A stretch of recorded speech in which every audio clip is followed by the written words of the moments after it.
That's all I'm playing today, Erica. That's I it. like it. It was short and Okay. sweet. Word. Well, all right. So welcome to the Meeple Syrup Show. We are here live and direct from, well, I mean, London, Live Ontario, and direct from Canada. our various locations. Yeah, I mean, it's always various locations. And tonight we have with us a very special guest, Kate Edwards. Kate, where are you calling in from? I am in the Seattle area. Okay, cool. So you're almost Canadian. Oh, yeah, almost. It's only about Yeah. 3 hours away. That's not too bad. Just drive a little north. It's Just, Yeah. yeah, it's good They to won't know. let you across right now, but you can go there. Yeah. Yeah. Same Very, weather. very cool. All right. So today, I was telling Kate offline while we were just getting, everything prepared for the show that I saw her name come across a list of, 9 people you need to know in the gaming industry. And I was like checking them off, going, yeah, no, know this person, yeah. Oh, I've heard of that person. And then Kate's name came up.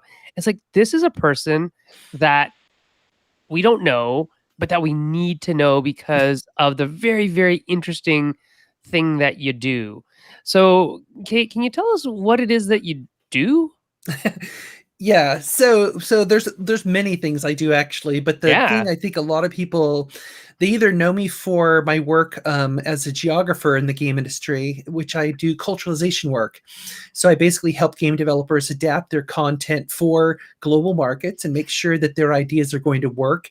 It's not localization because I don't deal with language translation. I deal with pretty much everything that's not text-based, even though I deal with text as well. But like character design and environmental design and the use of real history and real places and all of these kinds of things. The other thing a lot people know me for is probably over the last 10 years, I've done a lot of advocacy work in the industry. So I used to run the International Game Developers Association.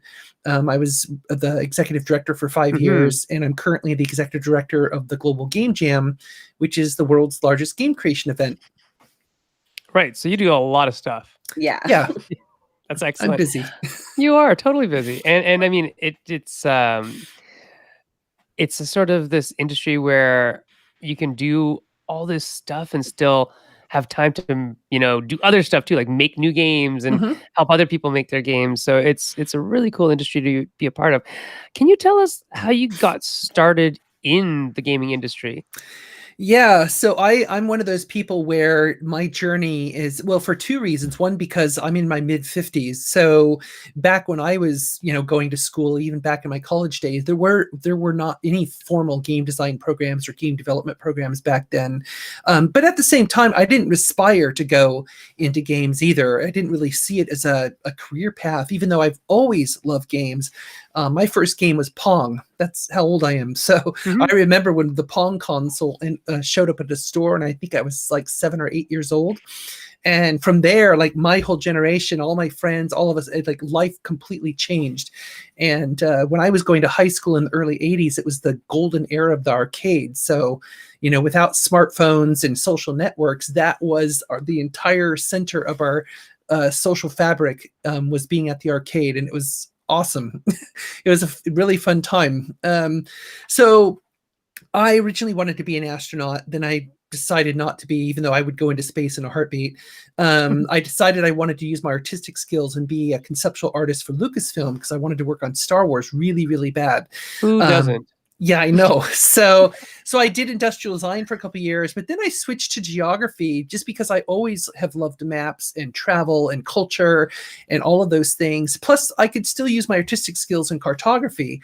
So I switched my major, and things just kind of took off. I really took to the subject matter. I did really well with my grades in it and everything. And so then to fast forward, after working for a year as a cartographer, I decided to go to grad school, which took me from Southern California to Seattle to study at the University of Washington. And I did my master's thesis there. I finished my master's degree in geography, which was about using virtual reality for cartography. This was way back in 1991 when VR was just barely starting out. And then as I was working on my PhD, Microsoft called our geography department and said, hey, we need somebody to come over here and make maps for Encarta Encyclopedia. And for people who don't know what that is, that was basically the last major encyclopedia before Wikipedia showed up online. And so Microsoft kind of had this, they really made a name for themselves with having the Encarta brand. Because like back then, all the CD-ROM computers, and using DVDs for everything, it was really popular program, Encarta was. So I worked on Encarta World Atlas that came after it. And I thought it was just going to be like a temporary contract, and they offered me a full-time position doing this geopolitical strategist work, which was a new position at Microsoft. I basically helped write the job description for the job I would take, and because back in those days you could kind of get away with that. And so in that capacity, initially I was focused only on Microsoft's mapping products because they made like Streets and Trips and Map Point and a bunch of other, the Encarta World Atlas and all that stuff. But then as I was in that role, I started getting people across the company when they found out I was there asking me all kinds of questions. So the very first, I don't count Flight Sim as my first game I worked on because it's debatable if Flight Sim is really a game. I mean, it is a simulator more than anything. But we don't need to get into that debate, what's a game versus simulator. But I did some work on Flight Sim, but then the very first game project I was asked to work on, they approached me and they said, hey, with your knowledge of geopolitics and geography, we want to know where a war is likely to break out in the next 10 years on Earth. Where is a war going to happen? And they gave me a bunch of criteria. So it had to involve like Russian hardware, US hardware, and a body of salt water. They had all these specific criteria they needed.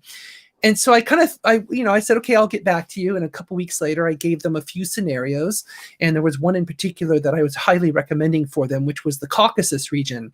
Because you've got the Black Sea, it's salt water. You've got Russia, you've got Turkey's there as a NATO member, which means they, likely using US hardware. I thought it was perfect for what they wanted. So they ran with that, but eventually that particular title never came out.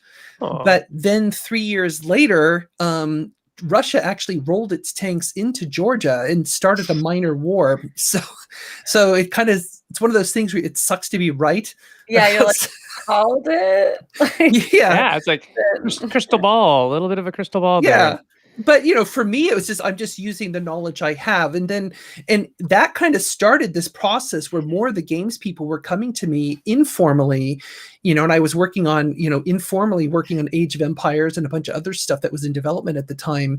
But then it became more and more formalized until eventually it became a specific function that all the games were doing and I was overseeing. So when it became more formal, before then, I had created an internal team at Microsoft called Geopolitical Strategy. So I saw that there was a need to coordinate this kind of activity across all of Microsoft's products around the world, because the company was making all kinds of mistakes. Like they would make a mistake in Microsoft Office with something, and then they would make the exact same mistake in a game. Because nobody learned from each other. Well, yeah, they're siloed, right? Exactly. They're siloed. There's no reason for them to talk to each other. But it was really damaging to our business in those specific markets. So I'm like, we have to account for this. And that's why I created this team. It took me 7 months to get a VP to approve it because everyone's like, no. But eventually I found the right VP who approved it.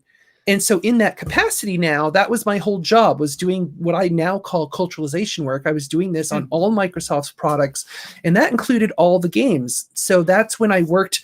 I had already done some of that work on a lot of their PC titles like Age of Empires and Asheron's Call and all that kind of stuff.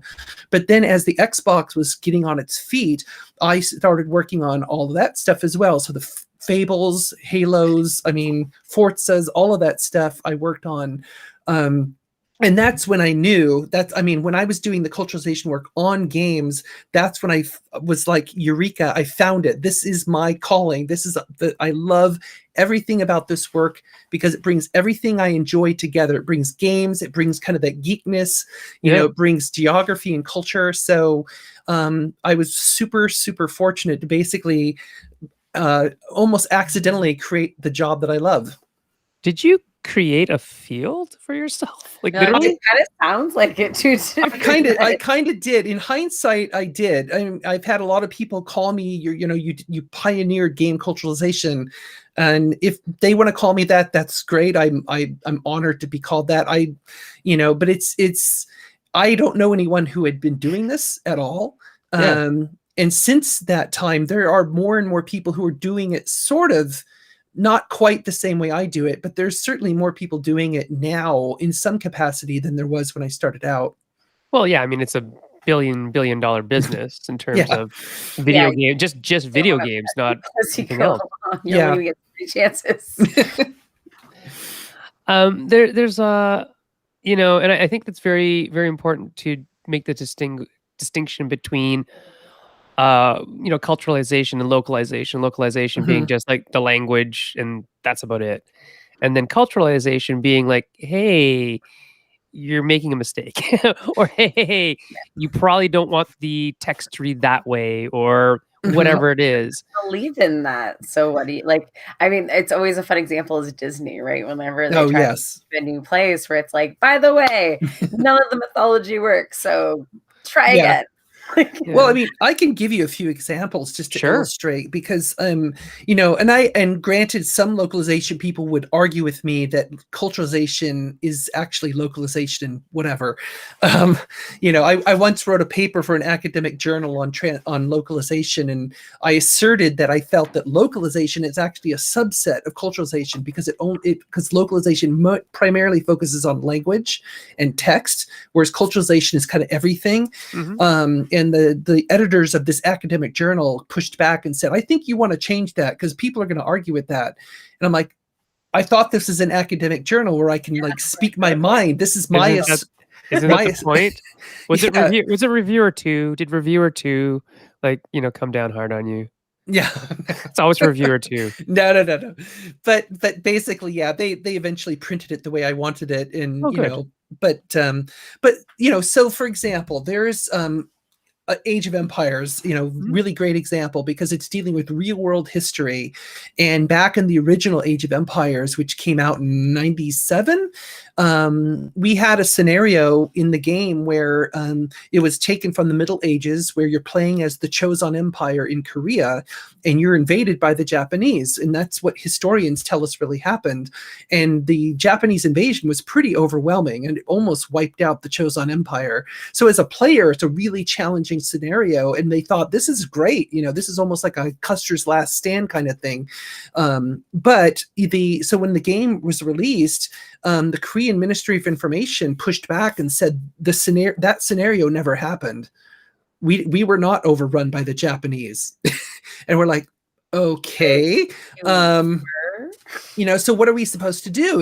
And this is where, with culturalization, it brings in a lot of other factors that oftentimes are, go way beyond just that specific issue. For example, we had to think about, all right, first, how important is it for Microsoft to release this game in South Korea?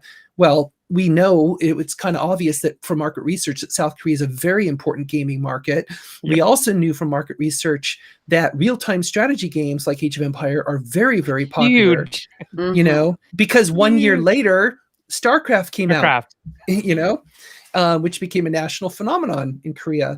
So everything was telling us that we must release this title in Korea. And so what we ended up doing only for Korean players is we created a patch. So for Korean players, that one scenario changed so that instead of the Japanese invading the Korean peninsula, the Koreans were invading Japan. And as you can imagine, it created a lot of debate on the development team. Like, this is wrong. We're changing the truth. We're changing history for the sake of this government, which are all valid concerns. I mean, those are all good things to discuss. But at the same time, Microsoft as a business, like, we're just going to basically do what meets the local expectation. And this is, and I had to remind some people that back in the days when I was working on Encarta Encyclopedia, we had all kinds of facts that were different in different language versions. For example, the mountain Mont Blanc on the Italian-French border, it had a different height in the Italian and French versions because at the time the governments didn't agree on the height of the mountain.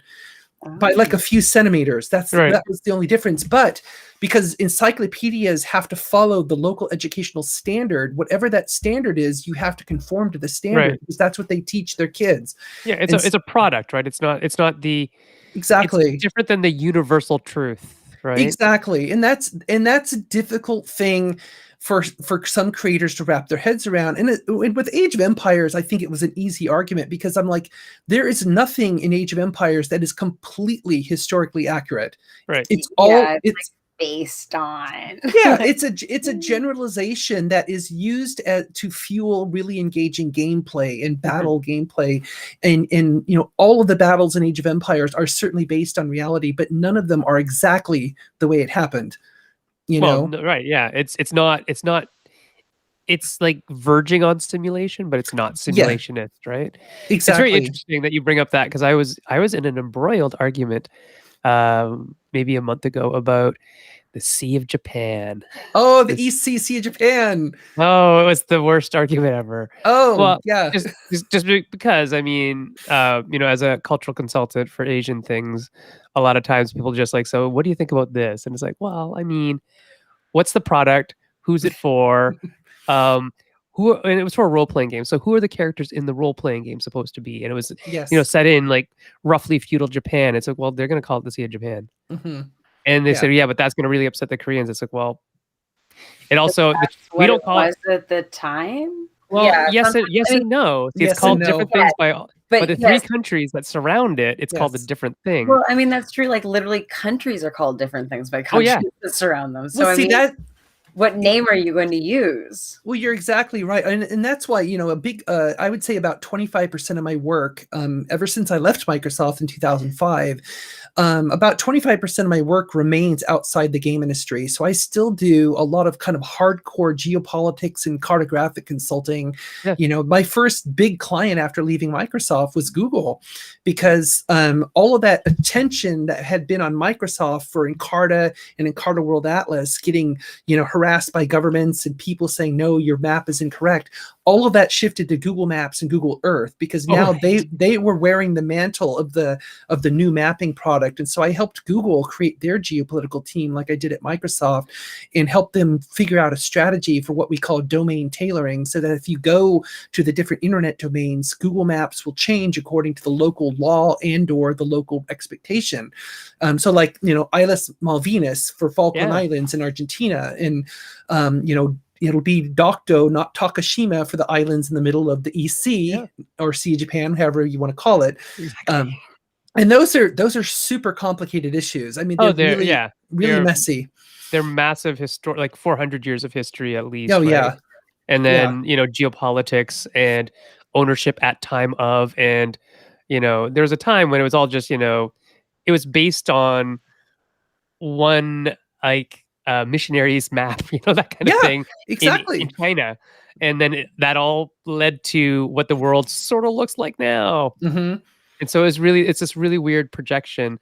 And it's really interesting just listening to you talk. It's like, oh yeah, the world isn't really what we think it is all the time. Like, it's this weird sort of... We're our own paradigms. Right? It's like how we view it all through our own lenses. And that's a really important thing to understand. It is.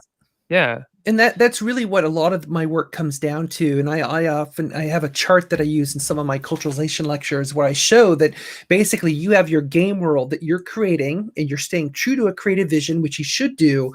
And then what I'm looking at is the local worldview. So how do they view the world? And if your game world doesn't really work with with their local expectations and their worldview, then that's where you're going to have some of these content issues, where there's going to be conflict in the expectation. And so then you have to figure out what you're going to do. And, I always stress with game creators, and actually any creative media that I work with, it's your job to decide where you want to draw your line. And that's going to depend on a lot of things, but, especially as an individual creator, it depends on your values.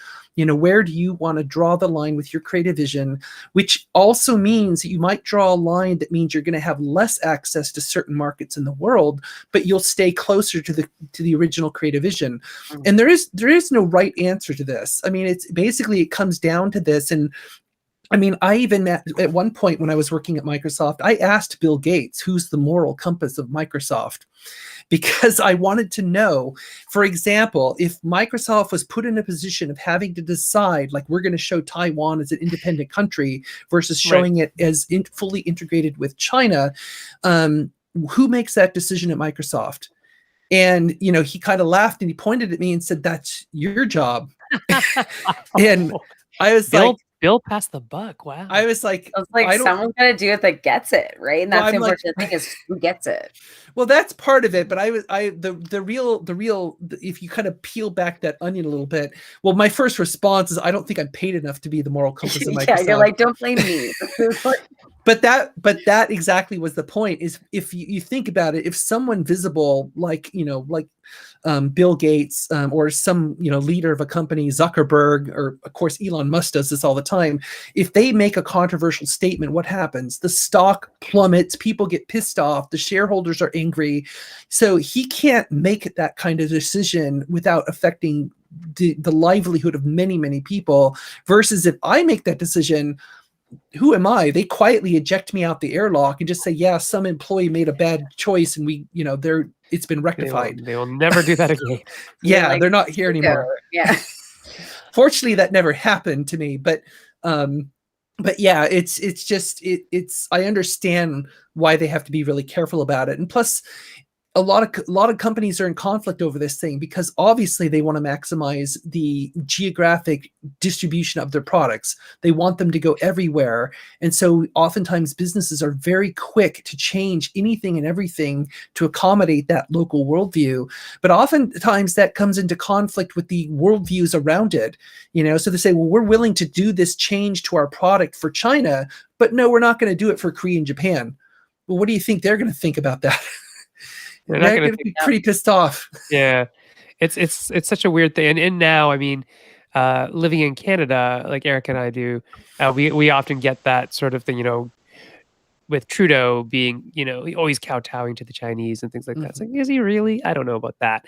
But the idea that companies do it, to maintain good relationships with the global superpowers, where their factories are and things like that. So yeah, it's either production or sales, right? And ultimately, both are a lot of money. So they're going to really matter. And that's ultimately what the product is for.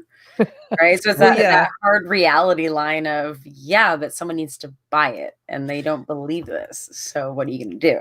Well, yeah, it's you're right. I mean, I actually wrote a chapter for a book about this a while back called Information Geopolitics. That was the name of my chapter. And I was basically asserting that what we're dealing with is this issue of it's really about mind share. Who gets to control the mind share for any particular market? I mean, that's the whole reason why, what we call the golden firewall, but or the Great Firewall of China, but they call the golden shield. Basically, that's why it exists. It's their way of trying to protect their control over local mind share. And of course, Russia a couple of years ago implemented something similar, their sovereign internet law. And it's not a good trend because we're starting to see more countries lean in that direction where they want to close off their internet because it's about mind share control. And messaging, for sure. Yeah, exactly. Who knew Sega would have known so much about this? Yeah, that was Sega's entire marketing plan when they started yelling the word, right? Yeah, we don't care if you like our games, we just want a piece of your mind. And now that we've yelled Sega so many times, we've got your mind. Oh yeah, they knew what they were doing. They knew what they were doing. Smart. So in terms of let me change that. Look at that. See. Look at I wrote it. See, I wrote it too early. I wrote it this morning when I was planning stuff. No, it's good to understand the distinction difference, right? Because I think a lot of people you're asking for two different levels of service here, right? One is, does it literally make sense in that language, right? Which is a linguistics thing. Yes. And then another one is, are people going to get culturally angry at you for how you depicted this? They're quite different jobs. Very. Words matter. Context matters, right? Like so, they do. Yeah, tell us in general terms, like, let's say you got a game project, whether it's a tabletop game or a video game. And obviously video games usually have like a larger interest, or just a larger scope in terms of realism and They're things like easily that. more accessible because of all the Yeah, and they typically have a internet. broader audience. But what's your philosophy? What's your your steps towards an analysis for culturalization? Well, usually the way I look at it, I mean, I spend a lot of time getting to know what's the creative vision, what's their intent. That's really what I need to know, is what's their creative intent behind this. There's a lot of games will use things that are quasi-controversial or blatantly controversial, but if it's satirical, if it's parody, if it's, I need to kind of understand what their angle is on it, because if they're doing something satirical, for example, there's certainly some greater level of allowance for that, at least in some countries versus others. And so I need to understand that, for one thing. Like, are they really serious about this, or is it just kind of being a joke, or what? The other part of it too is just, I want to know, because a lot of my work, it's focused on the world building. It's not just about like checking off whether or not they did certain things. I want to know, for example, BioWare has been one of my clients for many, many years, and I've worked on like all the Mass Effects and Dragon Ages and Star Wars: The Old Republic and all that. And they get it. They understand this process. So like when they're working on a new title, like I'm working on Dragon Age 4 right now, I start early and I basically understand what's the world, who's in it, what do they do, what kind of factions are there, what kind of political groups, what's the economy like, is there a faith system, all of the things about the world they're building, and then what does the player do within that world, so I need to understand those two dynamics at minimum. And so unlike localization, which typically localization has to wait until the text content is mostly complete so they can start their translation cycles, whereas a lot of my work is done at the very beginning during the concept phase itself. Absolutely, because otherwise you're going too far down the rabbit hole and can't get back out again. Yeah, exactly. And I, of course, I do that too. There's titles that I get brought in on. Like, I just got an email yesterday to this effect, where they're like, we did something in this game and it's already released, and now we're getting tons of backlash. We need your help to fix this. That happens too, unfortunately. But for me, wherever it happens in the product cycle, I always approach it like it's a teachable moment. This is an opportunity to help the team understand what the implications are of what they've done. I don't chastise them, I don't berate them, even though sometimes I want to, because I'm never surprised anymore at the depth of ignorance that I encounter sometimes, even among some of the smartest people that I've ever met. But that's, different kinds of smart, right? Different kinds of awareness. Exposure is key, right? It's different types of time spent different. Well, yeah, and part of it too is just like, there's a difference between knowing geography, but then also applying geography and understanding how that actually integrates with the work that you do. And so a lot of times when, as a geographer, I'll tell people I'm an applied geographer. So it's like, I'm not necessarily a research geographer. I don't do research papers and all that kind of stuff, although I've done plenty of that in the past. I'm more about applying the concepts of geography today to these real world problems and helping people walk through it. So that's the approach I do. First of all, it's just kind of getting an awareness of the product, getting aware of the game and the world they're making. And again, it doesn't matter if it's digital or analog, whatever the format is. And I've done a fair share of work on analog games over the years. And so once I have that understanding, then it's a matter of kind of drilling down on, is there anything obvious right from the start that might need a bit of tweaking or revision. A lot of times sometimes there is like really blatant, like, hey, just don't do that. Trust me, you don't want to go in that direction, and here's why. And we'll have that conversation. But a lot of times at the concept phase, it's kind of more like, just general guidance. Like, I get where you're going with that. Just make sure you don't kind of like go this far, kind of make sure you stop at this point instead with that topic or theme or whatever. And then from there, then it's on them to go into their production phase and actually start cranking out content. And as the content is being created, oftentimes I will then be sent batches of content or including builds of the game that I can play through the builds. Like with I did extensive amount of work on Rise of the Tomb Raider because it was dealing with like Soviet era locations and artwork and all kinds of content. as well as the Byzantine Empire in the later part of the game. And so they were using a lot of references from real history, from real geography. And so I had to do a lot of work on that. And so I was working basically throughout that entire game cycle from end to end. And the developer did a fantastic job at creating tools within the build. So like I could become like God mode Lara and just kind of fly around, and I could take screenshots really easily, and I could like look at things from where the players never would be able to see, but I need to be able to do that to better understand the context.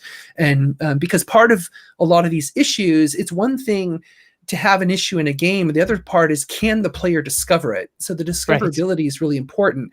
And as we all know, a lot of game developers, they build Easter eggs are all about discoverability. So they hide it in the best possible way. So it's just barely discoverable.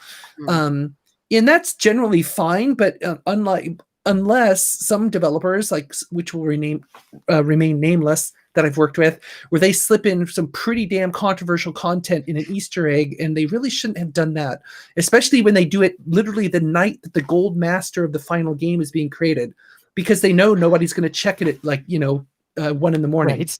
Yeah, like 10 minutes to midnight kind of thing. Yeah, for sure. Yeah. That's the 11th hour shenanigans. Yeah, exactly. And they're just kind of snickering and thinking that's so funny. I was gonna say, there's so many people who try to get away with that for so long. Like the movie industry was like totally placated by that for a long time, and you see these like slips in movies that should never be there. And then people are like, okay, video games. It's like this.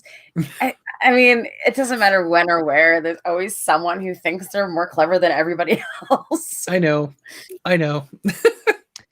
We have a question, actually. So Emmeline Melin, she is currently pursuing a master's degree in localization. So she's looking forward to learning about culturalization. And she asks, do you have any examples of cultural faux pas that happened in a European country? Yes. There's many. Because a lot of my clients are kind of all over the world, and that's one. I actually, before I answer that question specifically, I think you bring up a really good point, because a lot of times, a lot of people are very quick to say, "Hey, look at those stupid Americans. They're so ignorant." It's true, but that's besides the point. Because especially as a geographer, I mean, I could speak days about geographic illiteracy, but it's not an American phenomenon. What it is, in my view, it's a developed country phenomenon. Because it's especially as you get more technologically abled with smartphones and everything else, people in general disconnect from the need for having that knowledge in their head, because they know it's always at their fingertips. And I've seen this universally. It's all around the world. So just as much as we've seen developers in North America make a lot of cultural faux pas in games that they send to the world, I've seen just as many faux pas coming out of East Asia, for example, like Chinese or Korean or Japanese developers who use, for example, a lot of like Christian or symbology from Judaism in very inappropriate ways, very, very inappropriate ways. But that's because they don't have the cultural context, just the same way that developers in North America don't, in the same way that a lot of European developers may not either. So, for example, one of the issues I've seen more recently with a couple of European games that I worked on, and no, I'm not going to name names, but one in particular was a game being made in Europe, and it had to deal with racial relations in the United States. Yes. And the way that they were handling it, because first of all, there was nobody on that team who was from the US. There was nobody who was a person of color from the US. And so there was basically, they had no context on the creative side for creating a narrative about something that is directly impacting the issue of, racial relations within the United States, which, as we know, is a very sensitive topic. Yeah. And so it just seemed really tone deaf for them, but for what the reason they were doing it, though, is because they felt that there was a need for that narrative. So basically, once I understood why they were making this game, I came to realize that, okay, their intentions are right, actually, but then it brings up the saying, the road to hell is paved with good intentions. Yeah, and that's that was kind of this case, because what they saw is they said, this is a really important issue in the US, and there needs to be more games that address this issue and kind of bring it out into the open, to discuss it. And I think that is a good intention, and that's a good use of games, because games, in my view, are an empathy engine, and they can really, help us focus on these issues. But the way they were doing it was completely wrong. They were not the right people. It was basically the right idea, but the wrong people to execute it, in my view. Yeah. And that you brought up like so many good points there. So empathy engine being, one of my favorite 2-word combinations. And the book was really great to read and just apply to game theory. And then the other idea about, is this your story to tell?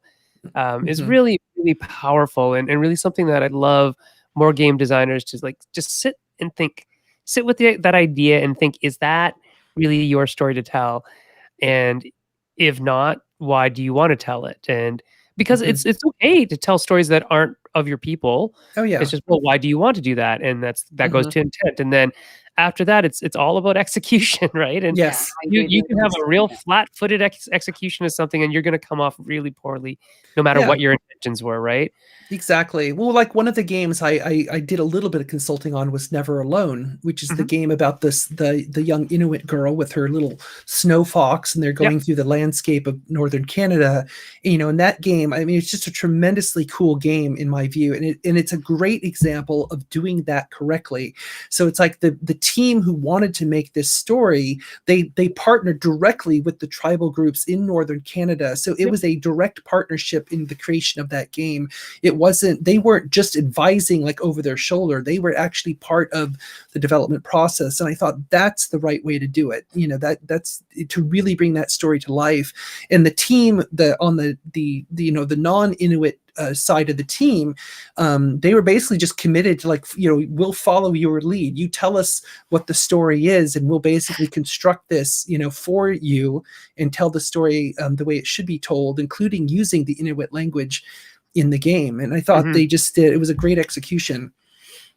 Yeah, and I think that's like the perfect storm of when you actually all awesome stuff want to tell the same thing, right? Or listen. I guess the other part is listening, not just telling, but listening. Yes. But I was gonna say, I'm gonna ask a question kind of like maybe for advice on behalf of like publishers, because I think you're touching on that there's a lot of publishers out there who have content right now where if they were to re-release it, even if it's a popular game, it is highly questionable now because of the content, because of the language, because of the depictions. And there's obviously a lot of resistance to people who are like, I love this game. Why would you ever touch it? So those are their people that they're worried about upsetting ultimately, right? Right. Because I feel like this is where your advice would be very valuable to, game like tabletop publishing is a lot of people are in this boat of what do I do with this? Yeah, it's challenging. I mean, you have to ask yourself, first of all, what's your motivation for releasing this again? Is it just money? I mean, are you just going to basically, get some revenue off nostalgia? And, I get that to a certain degree as somebody who, like I said, played a lot of arcade games way back when, and I happen to have a Atari Star Wars right over there because it's my favorite game. But it's like some of these games is just, to me, there's a certain line where it says like, just let them be. They are historical artifacts now. That doesn't mean we have to completely forget them, but it's like they are what they were in their time. We can honor them for what they were in their time, but do they really need to be brought back to life now? And it's like it's almost frankly, I was having this discussion with somebody not that long ago, and we were kind of in a weird way dovetailing Jurassic Park into the conversation, because it's like, just because you can bring dinosaurs back to life, do you really want to? Yeah. And do you want to spawn that many sequels on top of it? Well, that's another problem. But there is kind of a relationship to that issue. It's just like, do we really need to bring these things back? What the consequences? Yeah. And I mean, normally what I would say to a publisher who's considering bringing back an old IP, there's plenty of room to refresh it. You can refresh an IP without destroying the core fun of what it was and the core idea of what it was. And in some cases that just might mean doing better representation of the characters in the game and leaving everything else alone. There might be other cases where it might be a little more fundamental to the gameplay. So for example, if you were going to be doing a game, I'm just pulling this out of a hat. If you were doing a game about slavery, for example, first of all, I'd ask what the hell were you thinking in the first place? Yeah. But if you're going to bring back this game, you better have a damn good reason why you think this game should come back now, because I can't think of any good game or good reason for that. Other than if you wanted to, have some kind of, if you're going to like put a spin on it, like you're trying to stop, slavery from happening in a certain place or something. I mean, I can understand that. But yeah, you have to think really carefully about what your motivation is. And if it's going to be worth all that time and trouble, we all understand that certain publishers, they don't mind controversy, because they know it's PR. But ultimately, I mean, my view on that is that you can say that, there's no such thing as bad press, but I disagree, because especially today in the social media world, people remember this stuff. And certainly from the international distribution standpoint, I can tell you right now that countries do remember this stuff. So if you're a publisher that's known for releasing content that may be a little controversial for a certain market, they're not going to forget that the next time you have a game come out. A lot of times they'll say, "Oh yeah, we remember you. Yeah, move on. You're not selling us something here, right? Yeah, you already pissed us off once. What do you want from us?" We have a question from the audience. Adam Young asks, what kind of challenges, if any, come up in regards to emergent or open-ended gameplay? Are very linear or scripted experience a different thing to work with? That is a fantastic question, and the answer is yes. There is a difference. One of the things that I think is kind of fascinating now that we are getting into more and more games that have procedural generation, for example. When you're having a procedurally generated world, you have to factor into those the code certain assumptions about culture and the environment and everything else. So if you're just procedurally generating natural environments, nobody really cares. It's like, wow, that looks like the Grand Canyon, I'm going to sue you. Nobody cares. You're like trees. Yeah. I mean, that's not the issue. It's more about when you procedurally generate cultural artifacts, which we are seeing more and more now. Like landmarks, for example, that maybe people are literally killing each other around. Well, yeah. War games that maybe should have thought about that. Exactly. So that becomes more of a concern, and that is something we're seeing more of right now. Like, for example, there's a big company called ESRI that produces ArcInfo, which is the biggest geographic information system software. So a lot of us on the geography world, everyone knows who ESRI is. But they're also expanding their work more into games. And for example, they have this urban generation tool, which basically creates different kinds of urban environments. So you can create like an urban environment that's kind of European-like, because a lot of European cities are kind of similar in the way that they're laid out to a certain degree, which means they're not really laid out. It's just kind of a mess. Yeah.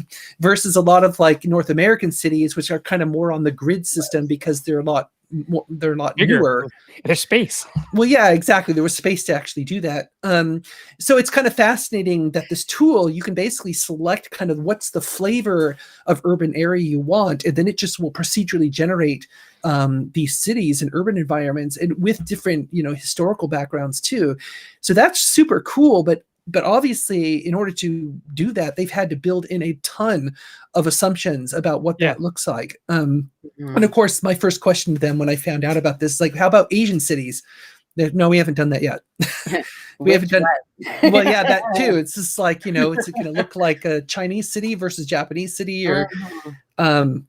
So when you're dealing with more scripted content and kind of more linear path kind of content, which I guess defines most like AAA games, or most games in general, I guess, to a certain degree, it's a little easier because you are confining the player to a path, and therefore your scope of what you need to review is pretty tunneled. So it's like basically, there is a environment, and it's finite. I guess I'll put it that way. And so when I see open worlds, things like, the Elder Scrolls series, which I'm a huge fan of, or like Breath of the Wild, which is phenomenal. It's probably my favorite open world game. But there's a lot of other great examples too. When you do something at that scale, it's complicated, and when Oh I yeah. hear people complain about, oh, it took, forever for Red Dead 2 to get created, it's like, you realize how big that place is? Yeah, you're like, you want to work on it, so Yeah, get and it it's just like, done. and it's that extra burden of, there needs to be something happening pretty much anywhere you go, and of course, they can code random events like a rattlesnake or whatever happening, but you still have to be mindful of that, and that's and it's a tremendous amount of work. But then that forces the creators and the designers to build more cultural assumptions into that world about what happens there, and you have to get that right, and it's far more complicated. Yeah, it's really interesting because once you start making assumptions, the question is then, well, who's making those assumptions, and what Whose what assumptions what are they? what history is that assumption actually based on? Yes. Because algorithmic AI and machine learning and things like that. You can feed anything into it, and something will come out, and it might look right to Mhm. everybody except the people who actually live there, right? Exactly. It's just this interesting thing about black box technology that we don't necessarily know what gets put in. We see what comes out, Mhm. but if we don't know what goes in, it's like the question should be who's putting that in there and where does it come from?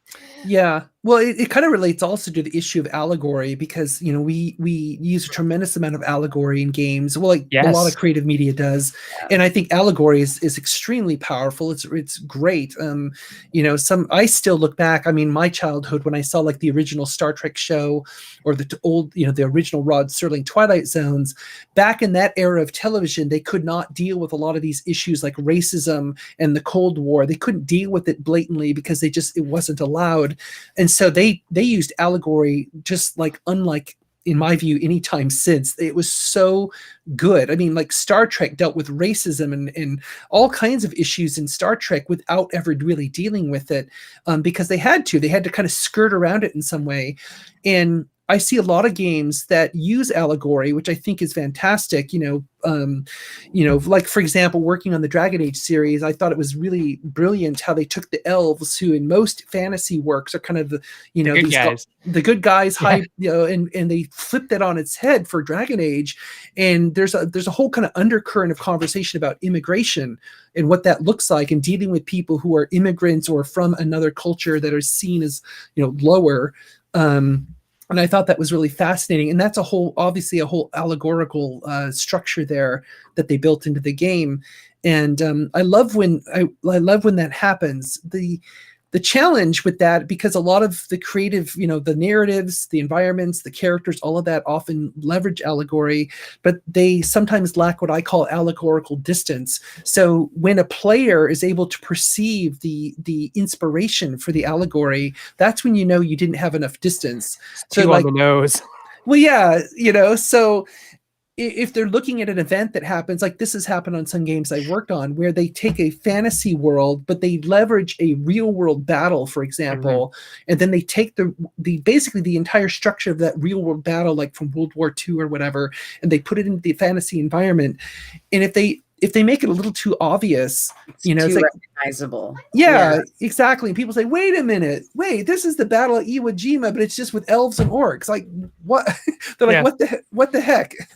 Yeah, and then There's a lot of issues. I mean, it's funny to even think like comic books were dealing with that, right? Because there was especially when like during I think it was World War II, when it was like what would Superman do to like stop the war? And it's like, okay, it was like 3 panels, like we're done. But that's not realistic, right? Because it's like that's not a real thing. Yeah. So it's sort of when you take fiction, and ultimately once you do that, you're kind of you're definitely not allowing for the fact that this was a real event and people went through this and this actually happened, because now it's like, but this would have just like negated everything. Like, right. Yeah. Well, that's I think that's a really great point. And that's because I'll get a lot of people say, well, what does it really matter? I mean, that event was 70 or 80 years ago or whatever. And I'm like, because there are still people who would see that as dishonoring the event and the gravity of that event in human history. And that's why we have to weigh that and think about it. Just like,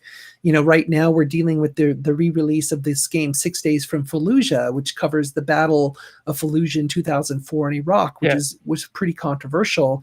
And there's a lot of room to say, well, is it okay to release a game about an event like that? It's like, well, we release games about all kinds of things. It's like we have games about distant history, and that this happens to be a game about an event that's pretty darn recent. And is it okay to do that? It's like, well, that's I personally feel that games should have the ability to address any kind of topic. Sure. I think when we hold back from addressing topics that we consider to be potentially controversial, that is holding back the maturity of our medium. And we're not reaching the same level of maturity that literature and film and other forms of creative media have already attained. Right. No, I think you're definitely right. We have a question, and I wanted to ask you a question after this, but Emmeline asks, do you have any examples of localization mistakes, like wrong translations, that were culturally insensitive? Yeah, I can think of a great one. So I worked on there's several that I know of, but one I'll tell you a couple of them. One was in Microsoft Word way back when, and they had a drop down where when you're registering your software, where you could basically put your gender. So they basically had male, female, and unspecified. Those were the three options at that time.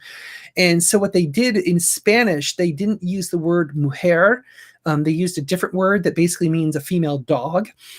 And so, so this was a problem, because basically the translation, if you were to translate it literally in English, it would have been gentleman, bitch, and none would have been the three options in Spanish. And so that was a problem, because that was the way none of the above. Yeah. That was the way the product was actually released. And so they had to do a quick change on that. And the reason for that, however, as I found out when I had to dig deep and find out, why did this even happen? I don't understand this.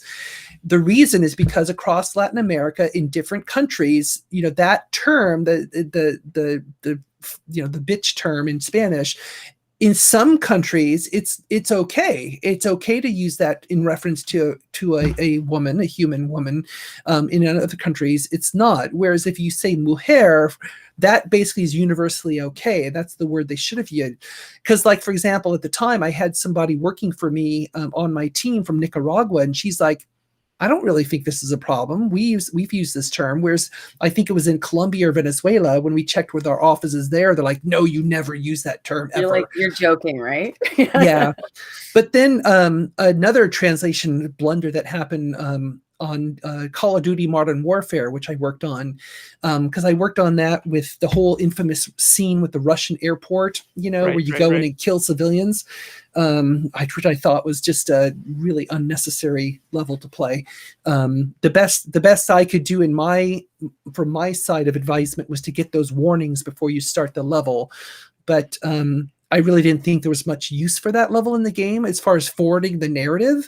I think they easily could have done it without you just kind of gratuitously shooting civilians in an airport.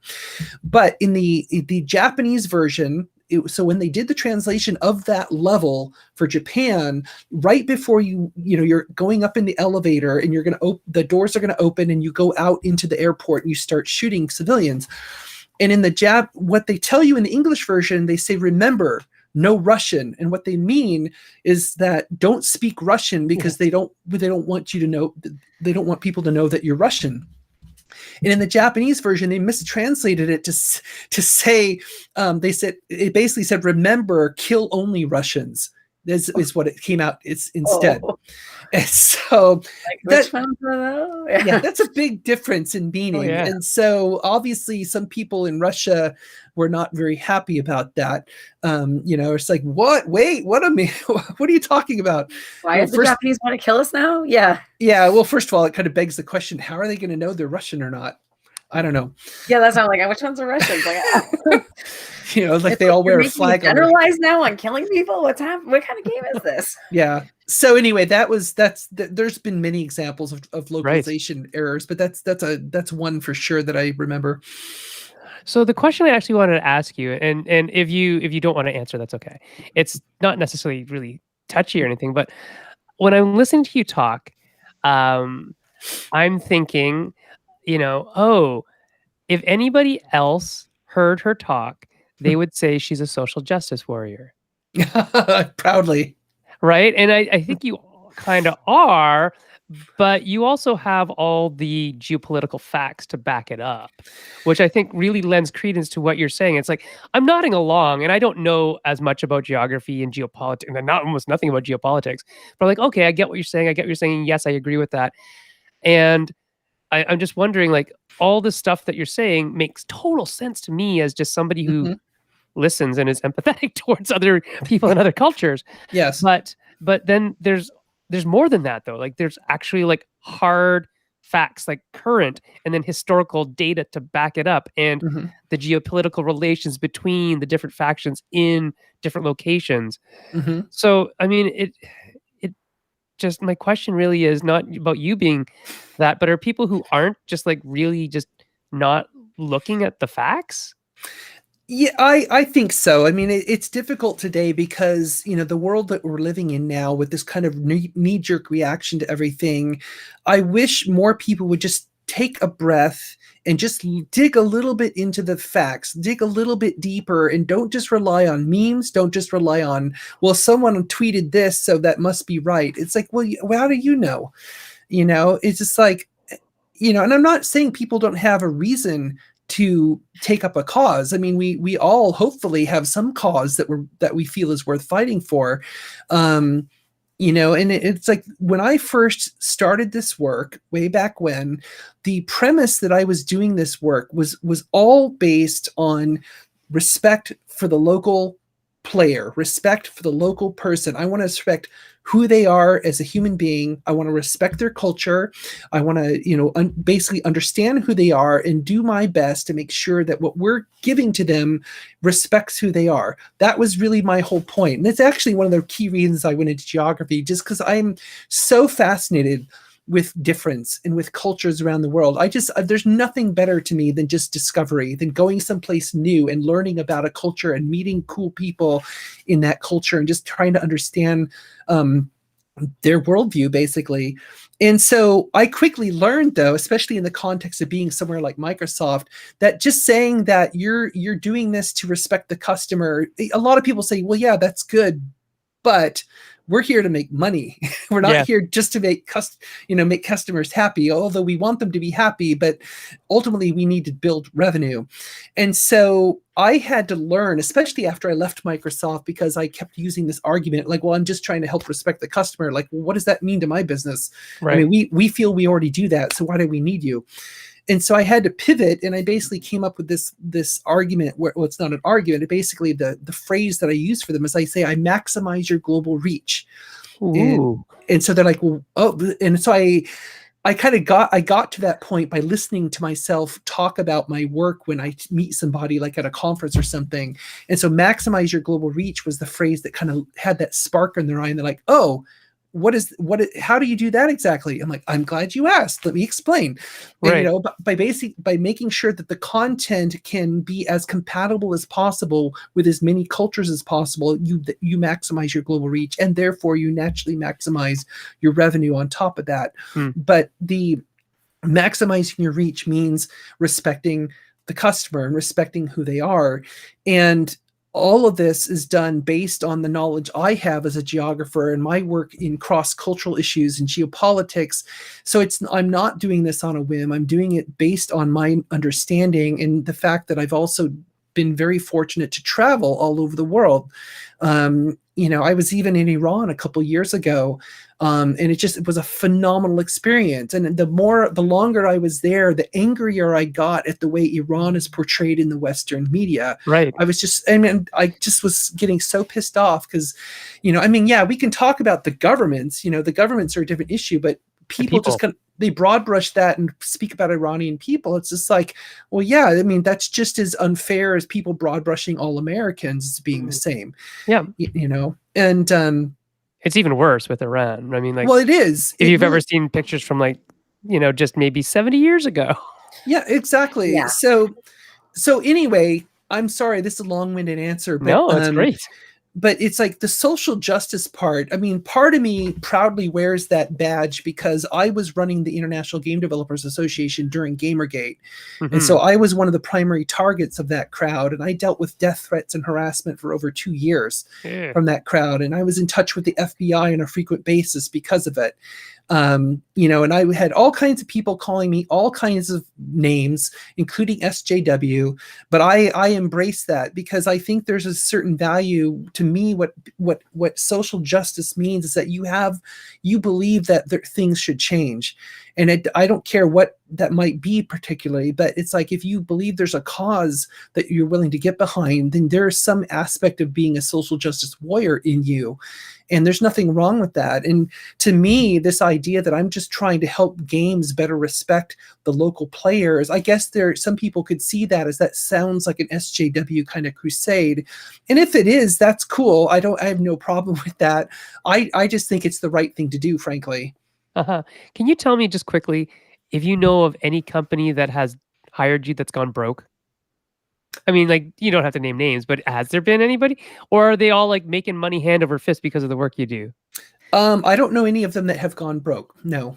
Because there's that saying, get woke, go broke. And I just want to disprove that. Like here and now. I make people money. That's why they hire me. Exactly, right? That's what I'm saying. Yeah, I mean, all the companies I know of, and I'm not saying it's because of me. I mean, I hope I help them to some degree. Right. But all the companies I work with, and I have a lot of clients I've had for many, many years, and they all have been doing this kind of slow pivot towards doing an even better job at adapting their content and doing a better job at representation and understanding. And a lot of this is just cold, hard economics. It's the fact they know for all kinds of market studies, no matter what anyone wants to say otherwise, the money is in the people who are not considered the typical players.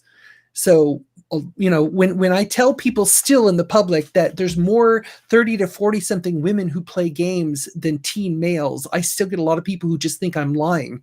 They're like, "That's a big article about that last week." Just got released. Yeah, exactly. Yeah. And we've known that for a few years, and it remains a pervasive truth. And that's just cold hard facts. That's data. Yeah, and if you want to appeal to that market sector, I mean, you got. They're often the ones appeal to it. Yeah. Quiet. There's a bit too much of that loud voice. Well, for a lot of people when they're not the consumer per se, or like they think they are, but it's like, maybe for you. Well, it's just like, and kind of back to your earlier point, when you see companies wanting to release like a certain old title or something, and you have a very vocal minority who represents a very narrow demographic who are yelling at them saying, no, don't change it, don't do that. It's like, well, guess what? I mean, if the company really wanted, they always have that fear that, oh, we're going to lose our core fans. We're going to lose our hardcore fans. It's like, okay, well, look at it this way. You might lose 5% of the super hardcores who decide to, boycott your game for some stupid reason. But then you could potentially gain like 55% of the people who never played your game because they saw it as being too skewed towards a certain demographic. Yeah. So, and I've seen, fortunately, I think more and more companies are starting to realize that they can take that step. And you're not compromising your IP, you're not compromising your core creative vision. You're just trying to make that more accessible to more people because gamers now are in all shapes and sizes and forms. More approachable. And it's really funny because, I mean, you're talking to a lot of the stuff that I study as, in terms of the idea of what people want out of a game and the idea that different people want different things and that's okay. And the idea that you can actually have a broader base if you appeal to more people than if you appeal to your niche, which Right. and people are so loss averse. I think that's part of it. You know, they're so averse, they're so afraid of that potential loss and the potential blowback from the really loud hardcore people that Yes. they fear that. And the thing is that you don't really necessarily have to. The data says you don't anyway. Yeah, and we've seen this in Hollywood already. You know, the whole thing about the phenomenal success of Wonder Woman and Black Panther and Captain Marvel and all these movies being led by underrepresented people compared to like traditional superhero films. I mean, they just within a couple of years they completely blew out all of those understandings, you know. So now people are like, hey, more female superheroes, more underrepresented superheroes, because they suddenly realize it's like they just had to do it.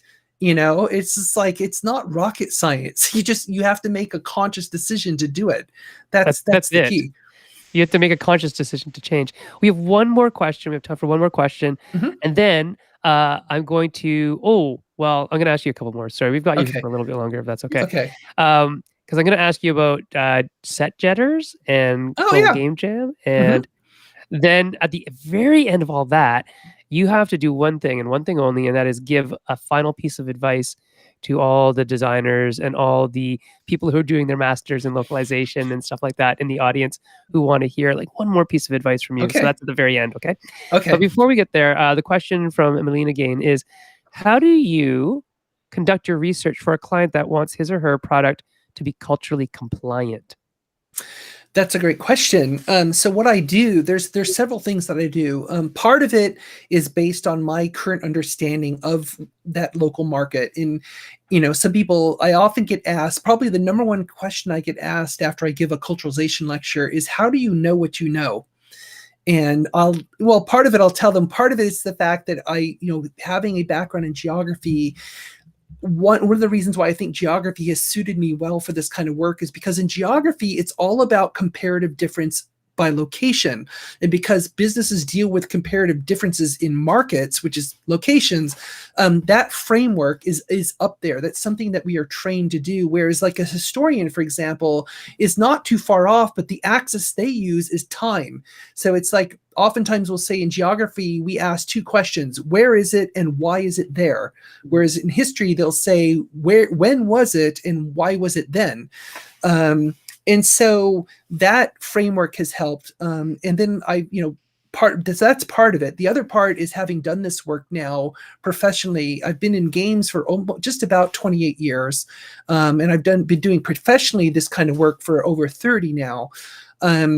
So it's been a while. And so, you know, when you do something long enough, you gain that proficiency and you gain that understanding of like at least the baseline cultural values of various markets around the world. Then now that doesn't mean I know everything about that market, not at all. But what it does mean, at least I can approach it with some kind of understanding of where to start. And then on top of that, I mean, certainly I have sources that I use. I have all kinds of customized news feeds and alerts that I've created that kind of inform me from different markets and regions and about different issues. There's also a network of people that I can rely upon, who I know their background well, and I know they'll give me a good objective answer if I were to reach out to them about a certain country or a certain region, and they can give me an assessment that I can rely upon. So that's also been very important too. And that kind of speaks to our earlier point of definitely relying on people from that culture and from that region to help you with those insights. And so most of the work that I do, from like game project to game project, I would say 75% of the work I do on that next game project is pretty similar to what I did before, because different game projects, but oftentimes the similar issues. And so those kinds of things get really ingrained up here. So oftentimes I don't really have to do a lot of research.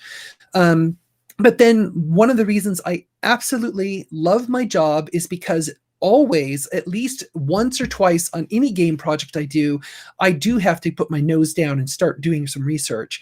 So, and that it is just, I keep building my knowledge base and building my knowledge base. I mean, for example, there was a game I worked on not too long ago where I had to research Japanese wrestling culture. I didn't even know there was a wrestling culture like the luchadors in Mexico. Yeah, there's a whole Poro wrestler. Yeah, and I wasn't really aware of it. I had seen some of their math they use, Yeah. but I wasn't really aware of anything about that culture. So I had to dive really deep into it and understand it. Well, it's like it's kind of like the Matrix. It's like, it's like I know kung fu now. It's Yeah. just like, so it's kind of cool because then that knowledge can inform the next project and the next Yeah. project, and so you just keep building. And for someone like myself who's just utterly curious about everything, that's one of the reasons I love what I do. So basically, part of it's based on the framework I have, part of it's based on the knowledge that I've accumulated, part of it's based on research that I'll conduct as needed, and then also part of it is based on the local expertise that I reach out to if I feel I need that extra step. I love the word curious. That is, Erica and we're both teachers, so we love the Oh, word awesome. inquiry and curiosity. Those are two great Both words for us. both my parents were school teachers, so Yeah. Tell us a little bit before we go about set jetters. It's hard for me to say set jetters, set jetters, set jetters. yeah, so Set Jitters, this is a pet project, it's a passion project of mine, because one of the things I've always loved to do when I've been able to travel all over the world, I love visiting film locations. Like I've been to a lot of locations where they film Star Wars films, like in Tunisia and Ireland Yeah. and elsewhere, and I just love doing that. It's so much fun. And Oh, I get it now. Oh my gosh. Yes, Set, like a film set. Oh my Jetters. god. Oh, you okay? Yeah, yes, we took Jet Set and turned it on its head to make Set Jet. So, Oh, that's awesome. So yeah, setjetters.com is our site. So myself, I teamed up with 4 other people as founders of a startup and this is basically something I was doing in my spare time, not flying all over the place last year during the pandemic. And so we've had a fantastic time, and we just got the app out about a month ago on iOS and Android. And we're gaining a lot of momentum with it, and it's still very much in a early stage. It's very much a beta stage, but it's been really fun to work on. And it's just like just like games are the confluence of my love for technology and creative work and geography. The set jetting thing is a confluence of my love of creative media and travel. Mm-hmm. And so is it kind of like when you go to a city, you put your city and you go, what sets can I go to type thing? Or yes, what scenes can I go to? You can actually browse in the app. You can browse like different locations, like there's a bunch of scenes you can search for, or you can just go to the map and it'll show you points on the map where you'd say, hey, yeah, this happens to be near me. So you can click on it and get directions and take you there. And then what we also have is we have this cool shot sync feature that we call it, where we have a scene from the film at that location. And once you get there, cool. we have this opacity filters. You can sync up the exact same shot. And then when you're done, it saves it so you see the film shot and your shot together, and then you can post that. That's so cool. Is it is it a subscription? No, not right now. It's free. It's free to download. So that is so cool. We're still working on the rest. My co-designer Jay, who loves Indiana Jones, by the way, he's like a big film buff. Yes. So he would love that. Once we get to travel again, we're going to do that and go wherever we go. All the places. We're set jetting. We are set jetting. I didn't finish all the indie films yet, but a lot of the indie locations are in there already. Excellent. And then globalgamejam.com. Yeah, or .org actually. Sorry. So we're nonprofit. So the Global Game Jam, if you haven't heard about it, it is the world's largest game creation event. And to give you a sense of the scale, in 2020, which was our largest year, we had just under 49,000 people in 118 countries at 934 live sites. They made 9,600 games in one weekend. Wow. And so it's big. Yeah, and it's huge. We had our events always in January. So this year we had to obviously shift all of it online, but we still had about 30,000 people in 104 countries, and they ended up making 6,400 games in that weekend. And so it's a huge event. And if you have any interest in game development, it's because it's not a competition. It's all about collaboration and education. So we welcome anybody at any skill level to get involved. And then in the summer in July, we have a version called GGJ Next, which is for younger people, for 12 to 17-year-olds. So we'll be doing that this summer. Very cool. It's really fun. And then the big claim to fame, I guess, is Geogrify.com. Yes, that's my business. Yeah, that's the deal. If you want to see an artifact of 2005 websites, go take a look. I actually did today. I was saying that does look like it could have been on Netscape. Yeah. Um, and then at Geogrify, if you want to follow Kate on Twitter. Mhm. And then you can follow us on Twitter at Meeple Syrup. I am, this is going very fast. I am at Senfeng Lim. I know, Erica, I could just leave it off because I think we have You them all right could there.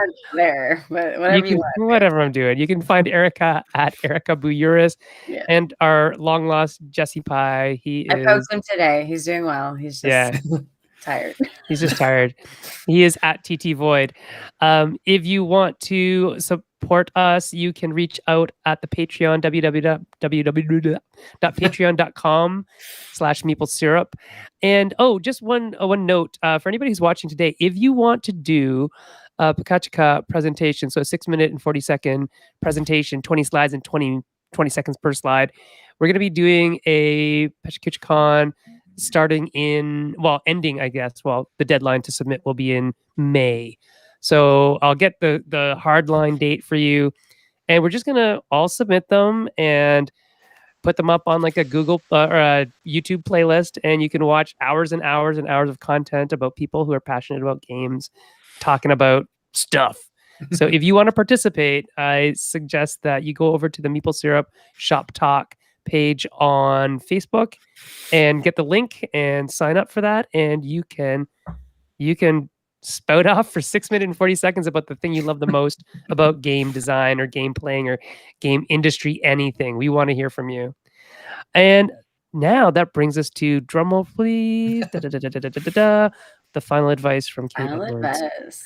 Yes. So my final advice, especially for those of you who are starting out, I'm going to drop a quote from Mark Twain, who said, "Comparison is the death of joy." So let that sink in a little bit. Comparison is the death of joy. And the reason I bring that up is because one of the other things I do, I'm on the board of TakeThis.org, which deals with mental health in the game industry. And in all my dealings with game developers and my advocacy work that I've done, mental health comes up a lot, as you can imagine. And that's even before the pandemic. But one of the biggest issues that I hear from a lot of people, and we all deal with it, is imposter syndrome and having that doubt in your skill sets. And a lot of that doubt in what I've seen comes from our constant human propensity to compare what we do with people around us, and it really depresses us. And we, like, if you're an artist, you see someone in your class or someone it's like, wow, I can never do that. I can never be that good, or I can never write as well as that person or code as well as that person. And the problem with that, of course, is that you are distracting yourself from doing what you should be doing, which is just trying to get better at what you want to do. And I think you can really tell when this is one reason why I have a very strong love-hate relationship with social media, because it reinforces that comparison like every day. And even more people. If even more people, right. And so it really sucks the joy out of people in a very big way. And I think you have to resist that. And instead of seeing these people's work and saying, oh my God, I'll never be that good. You know what? You may have just found a potential mentor for yourself. You can reach out to that person and say, hey, I love what you do. Is there any way you can show me that technique or help me understand how you got from there to there with your skill set? Obviously that takes a little bit of initiative on your part. For a lot of us in the creative field who are introverts, including me, I'm an INTP, but I've been faking extroversion for this entire time. I'm meaning during this show, just because I've learned to fake extroversion really well. It's like I love public speaking, but once I'm off the stage, I'm kind of like, okay, I'm done with people for today. But strive to focus on your skill sets and getting better at your skill set, and try and just take that emotion that you might feel from comparison and turn it into something more productive. But even if you can be aware that you're doing that, it's a big help to try and derail yourself from going down that dark spiral of thinking that your skills are just not what they should be. Because if you think about it, like one of the things I've done in talks is like, I'll take a Picasso and a Rembrandt portrait and put them next to each other and say, which one is better? and they're just radically different techniques, radically different approaches, and yet both of those artists are considered two of the best in human history. And so we all bring a unique skill set, and especially a unique life path to that skill that we're trying to employ, and that makes it valid. Just that alone makes it valid. So I really encourage people to try and, as much as you can, to turn off that comparison and just stay focused. Yeah, we definitely have our own. I think people forget that. You say, I want to be like that, but it's like, but what's your style? Right? Like, Right. it's funny. I actually had a grade 2 once. She made probably the most beautiful self portrait I've ever seen in my life. And she hated it. Like, absolutely hated it. I actually said, I'm like, I will keep this. Like, can I have it? Like, but you just don't know who and when and what phase you're going to criticize yourself, where it's like, but I don't draw like that. Mm-hmm. You do. I think that's amazing. Yeah, exactly. Yeah, it's definitely a tough business to always have those, and we have so many metrics and like number of games published, how much did your Kickstarter make, and all this other stuff that people are constantly comparing each other to, and it's dangerous. It is really dangerous that we get to see all that data, and it's so easy to compare because they're numbers, Well, right? it's also not factoring in a lot of exterior forces. So even yes. like, by the way, this launched this month, this launched this month. It's like that alone could blow all those numbers completely like to irrelevancy. So it's kind of, we still have to remember there's tons of unaccounted for factors that aren't in just like the base numbers. Mhm. Absolutely. And that doesn't mean that we go into things with toxic positivity either, but that we have some sense of, I guess, analysis about it, right? So Yeah. yeah. Well, you got to check yourself every once in a while and just make sure, are you still having fun at what you're doing? Yeah. I mean, do you love what you do? That is super important. Is there becoming, and I know it sounds trite. Some people say, it can't be that easy. Well, I'll tell you right now, I just turned 56 a week ago, and my perspective on this, it is that easy. Happy birthday. Well, thank you. It really is. To me, at this point in my life, I'm like, do I still have fun with the work that I do? It's that simple. It's like, hell yes, I love what I do. Yeah, and if you don't do it. Don't do it. And I've had to make else. that hard choice in my career. There's certain directions I was going, and I'm just like, I just can't do this. I have no passion for it.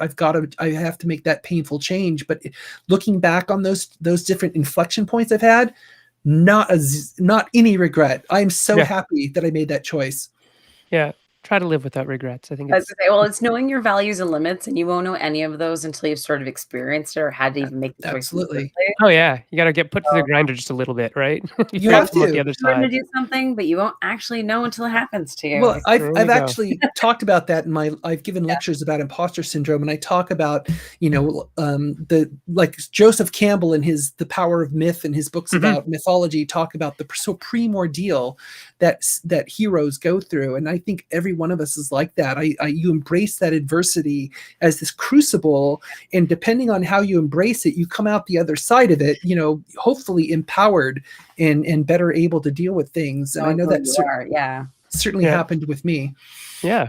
There's a lot to that. I mean, even just like in psychology, which is my area of study, there's all sorts of stuff like Erickson would say, you have a dilemma at each life stage and things like that. And if you don't get through the dilemma, you're stuck and you can't progress. I mean, that really doesn't happen, but the idea of it is pretty true.